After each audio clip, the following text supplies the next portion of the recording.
Good morning students. Siddhi Hindi Vidyalaya के इस online classes में आपका हार्दिक स्वागत है। अब बच्चों, यहाँ पे हमारा ये जो काव्य है ग्रामश्री काव्य, इसकी हमने शुरुआत की थी। इस काव्य में कवि ने अपने गांव के बारे में हमें बताया है। कवि हमसे कहते हैं, ये पहला जो पैराग्राफ है उसका रिवीजन हमने कर लिया, लेकिन वापस थोड़ा सा उसका रिवीजन कर लेते हैं। फैली खेतों में दूर तलक मखमल की कोमल हरियाली। कवि ने कहा है कि उनके गांव में जो खेत हैं, उन खेतों को दूर दूर तक देखने पर मानो ऐसा प्रतीत होता है जैसे कि जो हरियाली है वो कोमल यानी बहुत ही नाजुक मखमल की तरह बिछी हुई है, लिपटी जिससे रवि की किरणें चांदी की सी उजली जाली। इन मखमली फसलों के ऊपर जो रवि यानी सूरज की किरणें पड़ती है तो मानो ऐसा प्रतीत होता है कि जैसे उसने चांदी की जाली पहनी हुई हो। तिनकों के हरे हरे तन पर हील हरित रुधिर है रहा झलक, तन यानी शरीर। जिस तरह से मनुष्य के शरीर के भीतर जो रक्त होता है वो लाल होता है, उसी प्रकार से तिनके, घास, तृण, ये सब समानार्थी शब्द हैं। तो तिनके के जो शरीर है उसके भीतर भी जो उसका रक्त बह रहा है वो कैसा है, हरे रंग का। श्याम भूतल पर झुका हुआ नभ का चीर निर्मल नील फलक।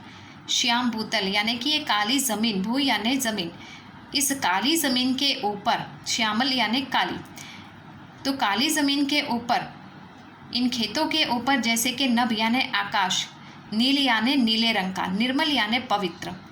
जैसे कि ये काली ज़मीन के ऊपर जो फसल उगाई गई है उसके ऊपर जो आकाश है, नीला आकाश, कितना पवित्रता के साथ झुका हुआ दिखाई दे रहा है। अब दूसरे पैराग्राफ को हम पढ़ते हैं और समझते हैं। रोमांचित की सी लगती वसुधा, वसुधा यानी पृथ्वी, आई जो गेहूं में बाली। यहाँ पे कवि हमसे कहते हैं कि जिस धरती के ऊपर ये गेहूं की फसल हो रही है, उन गेहूं के पौधों को देखकर ऐसा लगता है कि उसने जैसे बालियाँ पहनी रखी है। अरहर सने की सोने की किंकिणियाँ हैं शोभाशाली।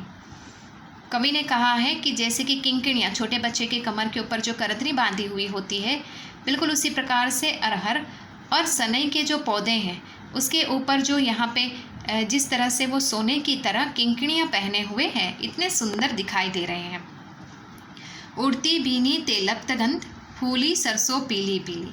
आपको पता होगा बच्चों, सरसों के जो पौधे होते हैं उसके ऊपर पीले रंग के फूल आते हैं। तो सरसों के पौधे के ऊपर ये पीले रंग के जो फूल आए हुए हैं उसमें से तेल युक्त गंध फैली हुई है। लो हरित धरा से झांक रही, नीलम की कली तीसी नीली। यहाँ पे लो हरित धरा से झांक रही यानी कि ये जो धरा है, ये पृथ्वी के ऊपर जो ये पौधे लगाए हुए हैं, किसके, तीसी के। तीसी एक प्रकार का जो मुखवास होता है ना बच्चों, उसके भीतर एक तरह तरह के मुखवास में नहीं बहुत सारी ऐसी चीज़ें मिलाई जाती हैं, तो उसका एक प्रकार है मुखवास में डालने वाली एक प्रकार की वस्तु। तो ये तीसी जो उसका पृथ्वी के ऊपर उसका जो पौधा लगा हुआ है वो भी नीलम की तरह चमक रहा है। अब बच्चों हम थोड़ा और आगे बढ़ते हैं। रंग रंग के फूलों में रिलमिल हंस रही सखियाँ मटर खरी। यहाँ पे कवि ने इस पंक्ति में कहा है कि रंग बिरंगी फूलों के भीतर ये मटर जो है, मटर के पौधे खड़े हैं, मानो उसकी सखियाँ बने हुए। मखमली पेटियों से लटकी छिमियाँ छिपाए बीज लड़ी। ये मटर के पौधे हैं, ये मटर के पौधों के भीतर जो छिलका होता है मखमली पेटी की तरह है, और उसके भीतर छिमियाँ छिपाए बीज लड़ी, मतलब ये जो बीज है उसके मटर जो है हरे रंग के, वो जैसे कि उसके भीतर छिपे हुए हैं। फिरती है रंग रंग की तितलियाँ, रंग रंग के फूलों पर सुंदर। अर्थात कवि ने इस पंक्ति के माध्यम से बताया है, रंग बिरंगी फूलों के ऊपर रंग बिरंगी तितलियाँ उड़ रही हैं। फूले फिरते हैं फूल स्वयं, उड़ उड़ वृतों से वृतों पर। यहाँ पे बताया गया वृतों से वृतों यानी कि झुंड।